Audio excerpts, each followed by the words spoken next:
पद्मासने पद्मकरे सर्वलोकैकपूजिते नारायण प्रिये देवी सुप्रीता भव सर्वदा। सर्वमङ्गलमाङ्गल्ये शिवे सर्वार्थसाधिके शरण्ये त्र्यम्बके गौरी नारायणि नमोऽस्तुते।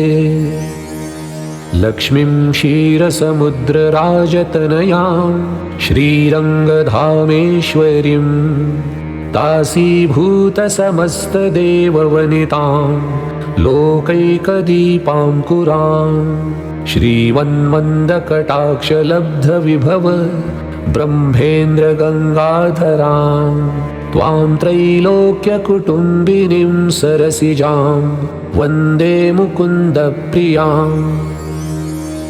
वरलक्ष्मी महालक्ष्मी विष्णुवक्षस्थलस्थिते भक्तानामभयं कुरु देवी दारिद्र्यनाशिनी।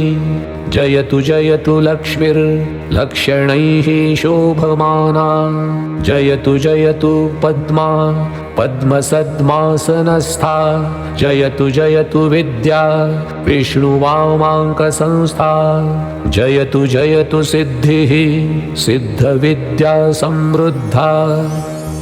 नमस्ते सर्वलोकानां जनन्यै पुण्यमूर्तये क्षीरसागर सम्भूते विष्णुपत्न्यै नमो नमः। श्रीर्भूमिर्गौरी च सरस्वती च लक्ष्मीश्च वाणी श्रुतिसेव्यमाना पद्मासना पद्मदलायताक्षी श्रिये सदा मे भगवत्यनन्ता। या सा पद्मासनस्था विपुलकटितटी पद्मपत्रायताक्षी गम्भीरावर्तनाभिः स्तनभरनमिता शुभ्रवस्त्रोत्तरीया लक्ष्मीर्दिव्यैर्गजेन्द्रैर्मणिगणखचितैः स्नापिता हेमकुम्भैः नित्यं सा पद्महस्ता मम वसतु गृहे सर्वमाङ्गल्ययुक्ता। सिद्धलक्ष्मीर्मोक्षलक्ष्मीर्जयलक्ष्मीः सरस्वती श्रीलक्ष्मीर्वरलक्ष्मीश्च प्रसन्ना मम सर्वदा।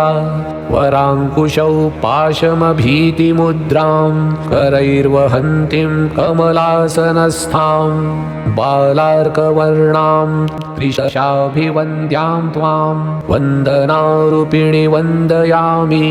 सर्वज्ञे सर्ववरदे सर्वदुष्टभयङ्करी सर्वदुःखहरे देवी महालक्ष्मी नमोऽस्तुते। सिद्धिबुद्धिप्रदे देवी भुक्तिमुक्तिप्रदायिनी मन्त्रमूर्ते सदा देवी महालक्ष्मी नमोऽस्तुते। आद्यन्तरहिते देवी आद्यशक्तिमहेश्वरी योगजे योगसम्भूते महालक्ष्मी नमोऽस्तुते। स्थूलसूक्ष्ममहारौद्रे महाशक्तिमहोदरे महापापहरे देवी महालक्ष्मी नमोऽस्तुते।